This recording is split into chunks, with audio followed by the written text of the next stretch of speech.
morning everyone. Today we are start our first chapter, that is relation and function. But the today's topic is relation. Firstly, we know about the relation in all around our areas, like our mother and father, our brother and sister are relatives with us. When firstly Ram related with our brother Sham, ਤਾਂ ਇਹਨਾਂ ਦੇ ਵਿੱਚ ਆਪਣਾ relation brothers है. Ram is a brother of Sham. In the same way, the relation relate to our areas. Firstly, relation contain a domain and range. You know about the domain and range. Domain. Firstly, domain in a relation. Domain contain an element with 1, 2, 3, 4 and 5. And range contain an element 1, 2, 3, 4, 5 and 6. When domain relate with the range, then this is called the relation of domain and range. Firstly, the first element of the domain relate with the range. This is the relation of domain and range with 1, 1. This is the relation of domain and range with the 2. This is 3, 4 and 5. This is called the proper domain of an element. This is called the proper range of an element. But the left element 6 is called the codomain of an element. This is the figure of a function x or function y relate to each other. When x belongs to 1, 2, 3 or 4 element and y belongs to 1, 2, 3, 4, 5 or 6 elements, in this way the question out x belongs to the 4 elements and y belongs to the 6 elements. Domain of x is 1, 2, 3, 4 only. Range is 1, 2, 3, 4 only. When called is codomain, codomain is 5 and 6. जेड़ा element relate नहीं करता domain दे नाल, ओह codomain बन जाता है. That's it. This is the topic of domain and range in relations. Get it? Now, next one, types of relation. What is the types of relation? मतलब relation ਦੇ ਵਿੱਚ ਅੱਗੇ ਕਿੰਨੇ types ਆਉਂਦੇ ਨੇ? Relation तीन तरह ਦਾ ਹੁੰਦਾ ਹੈ ਬੱਚਿਓ, ਜਿਹਦੇ ਨਾਲ identify ਹੁੰਦਾ ਹੈ ਕਿ relation ਕਿੰਨੇ ਤਰ੍ਹਾਂ ਦਾ ਬਣਦਾ ਹੈ. Firstly relation ਹੁੰਦਾ ਹੈ void relation. Void relation ਹੁੰਦਾ ਹੈ ਜਿਹਦੇ ਵਿੱਚ ਕਿ ਕੋਈ ਵੀ relation ਨਹੀਂ ਆਉਂਦਾ. ਜਿਵੇਂ ਆਪਾਂ ਕਿਸੇ ਵੀ ਬਾਹਰਲੇ ਬੰਦੇ ਨਾਲ ਕੋਈ ਰਿਲੇਸ਼ਨ ਨਹੀਂ ਬੋਲਦੇ, ਸਿਰਫ ਆਪਣੇ ਫੈਮਿਲੀ ਮੈਂਬਰਸ ਨਾਲ ਰਿਲੇਸ਼ਨ ਦੱਸਦੇ ਹੁੰਦੇ ਕਿ ਇਹ ਮੇਰੇ ਪੇਰੈਂਟਸ ਹੈ, ਇਹ ਮੇਰਾ ਬ੍ਰਦਰ ਹੈ, ਇਹ ਮੇਰੀ ਸਿਸਟਰ ਹੈ, ਤਾਂ ਉਹ ਇਹ ਵਰਡ ਦੇ ਵਿੱਚ ਨਹੀਂ ਆਉਂਦਾ, ਉਹ ਐਮਪਟੀ ਰਿਲੇਸ਼ਨ ਹੁੰਦਾ ਹੈ. ਐਮਪਟੀ ਮਤਲਬ ਜਿਹਦੇ ਵਿੱਚ ਕੋਈ ਵੀ ਰਿਲੇਸ਼ਨ ਨਹੀਂ ਹੁੰਦਾ. ਲਾਈਕ ਇਹ ਇੱਕ ਐਲੀਮੈਂਟ ਹੈ ਜੋ ਕਿ ਬਿਲੋਂਗ ਕਰਦਾ ਹੈ 5. ਦੈਟ ਮੀਨਸ ਇਹ ਦੇ ਵਿੱਚ ਕੋਈ ਵੀ ਰਿਲੇਸ਼ਨ ਨਹੀਂ ਹੈ. ਜੇ ਇਹਦੇ ਵਿੱਚ 4 ਐਲੀਮੈਂਟ ਹੋਣਗੇ ਤਾਂ ਉਹਦਾ ਰਿਲੇਸ਼ਨ ਕਿਸੇ ਨਾ ਕਿਸੇ ਨਾਲ ਜ਼ਰੂਰ ਹੋਊਗਾ. ਜਿਵੇਂ 4 ਐਲੀਮੈਂਟ ਨੇ ਜਾਂ 5 ਐਲੀਮੈਂਟ ਨੇ ਤਾਂ ਇਹਨਾਂ ਦਾ ਕਿਸੇ ਨਾ ਕਿਸੇ ਨਾਲ ਰਿਲੇਸ਼ਨ ਜ਼ਰੂਰ ਹੈ. ਜਦੋਂ ਇਹ ਐਲੀਮੈਂਟ ਦੇ ਵਿੱਚ ਕੋਈ ਵੀ ਨੰਬਰਸ ਨਹੀਂ ਆ ਰਹੇ ਤਾਂ ਉਹਨਾਂ ਦਾ ਕਿਸੇ ਨਾਲ ਰਿਲੇਸ਼ਨ ਨਹੀਂ. That's this is called the void or empty relation. Universal relation is when A belongs to all elements. मैंने 1, 2, 3 लिखा है, जिन्ने भी मर्जी हो सकते हैं. इनफिनिटी दे विच भी एलिमेंट्स हो सकते हैं. यूनिवर्सल का मतलब समझ ना, ऑल ओवर यूनिवर्स, सारे यूनिवर्स के नाल रिलेशन क्रिएट करना किसी भी तरीके नाल. ओदी डोमेन भी किन्नी को हो सकती है, ओदी रेंज भी जिहड़ी मर्जी हद तक जा सकती है. ए भी कर सकता है, सेम बी भी बिलोंग कर सकता है 1, 2, 3, 4 एलिमेंट्स नु. सी भी कर सकता है 1, 2, 3, 4, 5 एलिमेंट्स नु. इहदे विच की होगा, A contain in B, B contain in C as well. A also contain in C. देखो A ਦੇ ਵਿੱਚ 1, 2, 3 एलिमेंट ਹੈਗੇ, B ਦੇ ਵਿੱਚ ਵੀ 1, 2, 3 ਹੈਗੇ ਹੈ ਨਾ. 4 is a codomain but range और domain same ने ना. सेम बी ਦੇ ਵਿੱਚ 1 2 3 4 एलिमेंट ਹੈਗੇ, सी ਦੇ ਵਿੱਚ ਵੀ 1 2 3 4 ਹੈਗੇ ਹੈ, 5 इज अ coordinate, ए ਦੇ ਵਿੱਚ 1 2 3 ਹੈ, बी ਦੇ ਵਿੱਚ 1 2 3 ਹੈਗੇ। ਆਪਾਂ ਨੇ ਇਹ ਚੈੱਕ ਕਰਨਾ ਹੈ ਕਿ ਕੀ ਡੋਮੇਨ ਦੇ ਐਲੀਮੈਂਟ ਰੇਂਜ ਕੋਲ ਜਾ ਰਹੇ ਨੇ, रेंज ਦੇ एलिमेंट डोमेन को नहीं आने चाहिए, डोमेन ਦੇ एलिमेंट रेंज को जाने बहुत जरूरी, ठीक है। Next third one is identify. Identify का मतलब है किसी भी चीज को आइडेंटिफाई करना, मतलब चेक करना कि वो कहे जाए। आइडेंटिफाई का इत्थे मीनिंग है आइडेंटिटी क्रिएट करना। आइडेंटिटी क्रिएट करना मतलब सेम दा सेम एलिमेंट ना रिलेशन, मतलब लाइक 1 दा 1 नाल ही होना चाहिए, 2 नाल नहीं होना चाहिए, 2 दा 2 नाल ही होना चाहिए, 3 नाल नहीं होना चाहिए। This is called the identify relation, that's it. Now next another types of relation. पहले आप टाइप्स ऑफ रिलेशन करके आ चुके हैं, ਉਹਦੇ ਵਿੱਚ रिलेशंस ਦੇ ਬਾਰੇ ਇਹ ਦੱਸਿਆ ਸੀ ਕਿ रिलेशंस ਜਿਹੜੇ ਨੇ ਉਹ void, यूनिवर्सल और आइडेंटिफाई टाइप्स ਦੇ ਹੁੰਦੇ ਨੇ। बट हुण नाउ रिलेशंस नू आपां किसी भी तरीके नाल एज मैथमेटिकल किवें यूज करते हैं, that is 3 types, reflexive, symmetric and transitivity. Firstly reflexive. Reflexive like कोई भी एलिमेंट है जिहड़ा ओह किहड़े एलिमेंट नाल रिफ्लेक्स कर रहा है, और रिफ्लेक्स करने वास्ते एलिमेंट जिहड़ा है वो सेम चाहिए। मतलब जे डोमेन दे विच ए एलिमेंट है तो ओदी रेंज दे विच भी ए एलिमेंट होना चाहिए, तां ओह रिफ्लेक्सिव बनूगा ते अपने रिलेशन नू रिलेट करूगा, ठीक है। सेम दा सेम एलिमेंट नाल रिलेशन रिफ्लेक्सिव रिलेशन होंदा है। बी दा बी नाल रिलेशन रिफ्लेक्सिव, सी दा सी एलिमेंट नाल रिलेशन रिफ्लेक्सिव। मैं तुहानू इहदी डोमेन रेंज बना के दिखा दिंदी हां, A B C same A B C, A दा ए नाल, बी दा बी नाल, सी दा सी नाल। This is the reflexive relation. Now the second one is symmetric. When a number relate with another number is called the symmetric, like 1 and 2 belong करता है ए element नू, ते 2 ते 1 भी ए एलिमेंट नू बिलोंग करेगा तो सिमेट्रिक बनेगा, अदरवाइज सिमेट्रिक नहीं बनता। लाइक देखो ये एग्जांपल देखो, 1 और 2, 1 और 2, 1 दा 2 नाल रिलेशन होना चाहिए, 2 दा 1 नाल रिलेशन होना चाहिए, ता सिमेट्रिक बनूगा। देखो ए डायग्राम और ए डायग्राम फर्क पता लग रहा है, ए दा ए नाल सी, ए 1 दा 2 नाल है, 1 दा 1 नाल नहीं, 1 दा 2 नाल है। This is called the symmetric. Now the transitivity. Transitivity दे विच अपने कोल 3 एलिमेंट आएंगे, ए बी सी। ए एक टाइप है एलिमेंट्स दी जिहदे अंदर 3 तरीके दे एलिमेंट्स ने। ट्रांसिटिविटी की कहूंगी कि पहला एलिमेंट दूजे एलिमेंट नू रिलेट करना चाहिए है, ते दूसरा एलिमेंट तीसरे एलिमेंट नू रिलेट करना चाहिए, ता जाके पहला एलिमेंट तीजे एलिमेंट नू रिलेट करेगा। मैं ट्रांसिटिविटी दी तुहानू डायग्राम बना देनी आ। ट्रांसिटिविटी ए B C, A B C, A दा बी नाल, बी दा सी नाल, एज सच सी दा ए नाल होना चाहिए। This is the transitivity with the universal element A, B, C. Get it?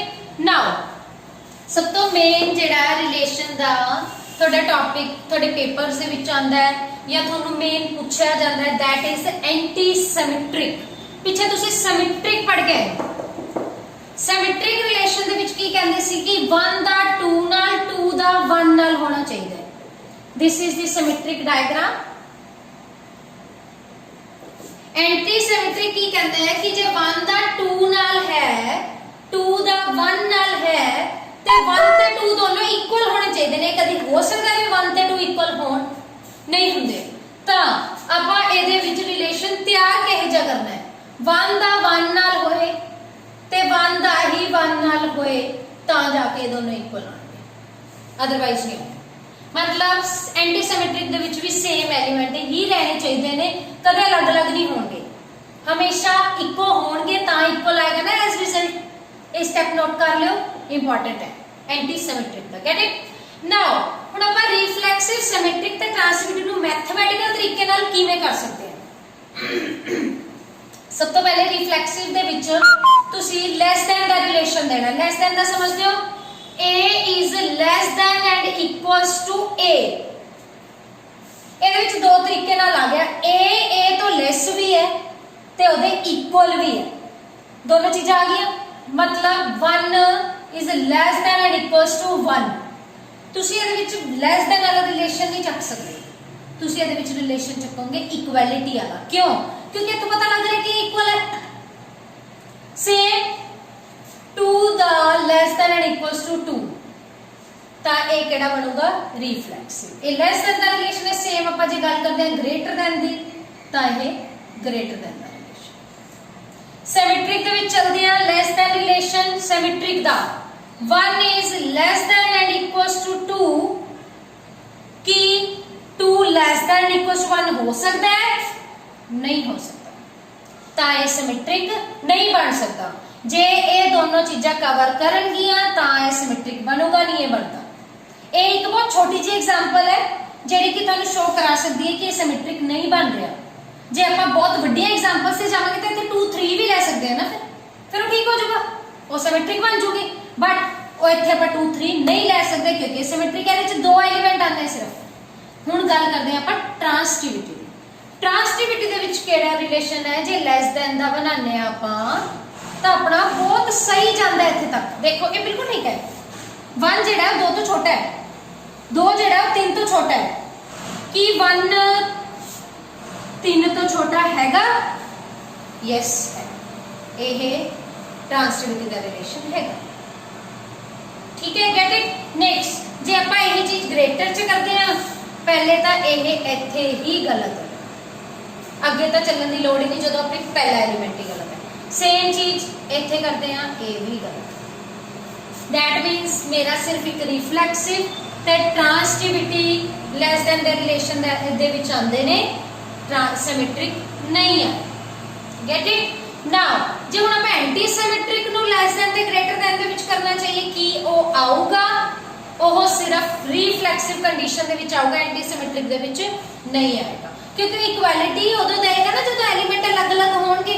अलग अलग एलिमेंट तो आप कर चुके हैं कि ये चीज कंटेन नहीं करती, तो ये भी नहीं। ठीक है, ये 3 तरीके दे सी, रिफ्लेक्सिव, सिमेट्रिक ते ट्रांसटिविटी। रिफ्लेक्सिव सेम दा सेम एलिमेंट नाल हुंदा है, ट्रांसटिविटी एक एलिमेंट दा किसी अनदर डिफरेंट एलिमेंट नाल हुंदा है। सेम ट्रांसटिविटी जेडी होगी ओहो फर्स्ट दा सेकंड नाल, सेकंड दा थर्ड नाल, एज रिजल्ट फर्स्ट दा थर्ड नाल रिलेशन होना जरूरी है। ठीक है, गेट इट। ये सारा रिलेशन थोड़े टाइप्स दे विच आंदा है। ये टाइप्स ही थोड़े रिलेशन दे टॉपिक नू क्लीयर करनगे। ये टाइप तो बिना तुसी रिलेशन कवर अप नहीं कर सकते। हुण आपां एग्जांपल्स करांगे अपनियां, जेड़ियां भी एग्जांपल्स दे विच तुहानू मतलब जो भी डाउट है पहले या तो वो पूछ लियो, नहीं फिर आपां एग्जांपल्स तैयार करेंगे। ठीक है, okay. Stop. Example number 1. Show that the relation R on the set A, that is 1 2 3, given by the relation ये थोनू दिता होया relation 1 दा 1 नाल, 2 दा 2 नाल, 3 दा 3 नाल, 1 2 2 3। सब तो पहले कोई भी एग्जांपल रिलेशन दी करन तो पहले थोनू ये सोचना चाहिए है कि रिफ्लेक्सिव, सिमेट्रिक ते ट्रांसटिविटी की हुंदियां ने, क्योंकि इन्हां दे रिलेशन पूछे ना तां इन्हू 3 तरीकिਆਂ ਨਾਲ डिफाइन करांगे। फर्स्टली ए सेट है 1 2 3, ਤਾਂ ਇਹ ਸੈੱਟ ਚੋਂ ਰਿਫਲੈਕਸਿਵ ਦੇ ਕਿੰਨੇ ਕ ਨਿਕਲਣਗੇ? 3 ਹੀ ਸੈੱਟ ਨਿਕਲਣਗੇ। that is 1 1 2 2 ਤੇ 3 3। ਸਿਮੈਟ੍ਰਿਕ ਦੇ ਕੀ ਨਿਕਲਣਗੇ? 1 ਦਾ 2 ਨਾਲ, 2 ਦਾ 1 ਨਾਲ, 1 ਦਾ 3 ਨਾਲ, 3 ਦਾ 1 ਨਾਲ, and 2 ਦਾ 3 ਨਾਲ, 3 ਦਾ 2 ਨਾਲ। get it? next ट्रांसटिविटी। ट्रांसटिविटी ਦੇ ਵਿੱਚ ਇਸੇ ਸੈੱਟ ਚੋਂ ਕਿੰਨੇ ਨਿਕਲਣਗੇ? 1 ਦਾ 2 ਨਾਲ, 2 ਦਾ 3 ਨਾਲ, ਐਂਡ 1 ਦਾ 3 ਨਾਲ ਹੋਣਾ ਜ਼ਰੂਰੀ। ਦੇਖੋ ਸਾਰੇ ਚੈੱਕ ਕਰ ਲਓ ਇਸ ਸੈੱਟ ਦੇ ਵਿੱਚ ਕਿਹੜਾ ਕਿਹੜਾ ਹੈ। 1 ਦਾ 1 ਨਾਲ, 2 ਦਾ 2 ਨਾਲ, 3 ਦਾ 3 ਨਾਲ, ਯਾਨੀ ਕਿ ਠੀਕ ਹੈ। 1 ਦਾ 2 ਨਾਲ ਹੈਗਾ, ਕਿਹੜਾ ਨਹੀਂ ਹੈਗਾ? ये नहीं है, खत्म। 2 ਦਾ 3 ਨਾਲ हैगा, ये वाला नहीं है, बाकी भी नहीं है, फिर ये तो बिल्कुल भी नहीं है, यानी कि सिमेट्रिक नहीं है। नेक्स्ट ट्रांसिटिविटी, 1 ਦਾ 2 ਨਾਲ हैगा, 2 ਦਾ 3 ਨਾਲ हैगा, मेरे को 1 ਦਾ 3 ਨਾਲ क्वेश्चन ਦੇ ਵਿੱਚ नहीं है, दैट मीन्स ये ट्रांसिटिविटी भी नहीं है। तो ये रिलेशन जिहड़ा है वो कल्ला रिफ्लेक्सिव रिलेशन है, ना ही वो सिमेट्रिक है ते ना ही वो ट्रांसिटिविटी है, तुसीं इत्थे चेक कर सकते हो। Get it. Next example number 2 तुसीं इहदे विच डिफाइन करनी है reflexive, symmetric and transitivity relation are on the set A दे विच तुहानूं 1 ਤੋਂ ਲੈ के 14 तक दे एलीमेंट दिते हुए ते रिलेशन दे विच तुसी एलीमेंट एहे जे पुट कराने ने x ते y कि वो 0 बन जाए। x ते y का मतलब की है 1 ਦਾ 1 नाल, 1 ਦਾ 2 नाल, 2 ਦਾ 3 नाल, मतलब किसी का भी किसी नाल रिलेशन हो सकता है। किवें? एक x बनाओ पहले, एक y बनाओ, 1 2 3 4 5 6 7 8 9 10 11 12 13 14, ठीक है। नेक्स्ट सेम ये 1 2 3 4 5 6 7 8 9 10 11 12 13 14 तक दे एलिमेंट बना ले। तुसी x की पुट कराओगे कि वो चो y माइनस करिए तो आंसर 0 है। दसो बोलो, 3 4 माइनस 12, यानी कि जे मैं x की वैल्यू 4 पुट करानी है तो y की वैल्यू 12 पुट करानी है तो मेरा आंसर 0 आता है, 12 माइनस 12। सेम तरीके नाल जे मैं 3 पुट करानी है तो इत्थे 9 पुट करानी है तो भी मेरा आंसर 0 आता है। एक सैट 14 ते 12 का बने, एक सैट 3 ते 9 का बने, नेक्स्ट 2 ते 6 का बनूगा। हुण ये देखो कि जे 4 12 का बन रहा है कि 12 ते 4 का भी बन सकता है, यानी कि x की जगह ते तुसी 12 पुट कराओ ते y की जगह ते तुसी 4 पुट कराओ कि 0 आंदा है। चेक कर लो, क्योंकि से इत्थे सिमेट्रिक लियाउण वास्ते मैनू 1 ਦਾ 2 नाल 2 ਦਾ 1 नाल भी तो चाहिए, यानी कि जे a b दे विच है तो b ਦਾ a दे नाल भी तो चाहिए। तो इत्थे चेक करके देख सकते हो नहीं है, ठीक है। सेम दा सेम नाल बिल्कुल नहीं हो सकता, क्योंकि जब तुसी 1 पुट कराओगे इत्थे ते 1 इत्थे तो 0 तो बनता ही नहीं। Get it. तो यह ना ही सैट रिफ्लेक्सिव है, ना ही सिमेट्रिक है ते ना ही ट्रांसिटिविटी है। सिर्फ ए सैट तुसी एक्सप्लेन कर सकते कि ए सैट दे नाल 0 बन रहा। Get it. This is your 2 examples. Now another 1 questions can explain by the groups. Thanks.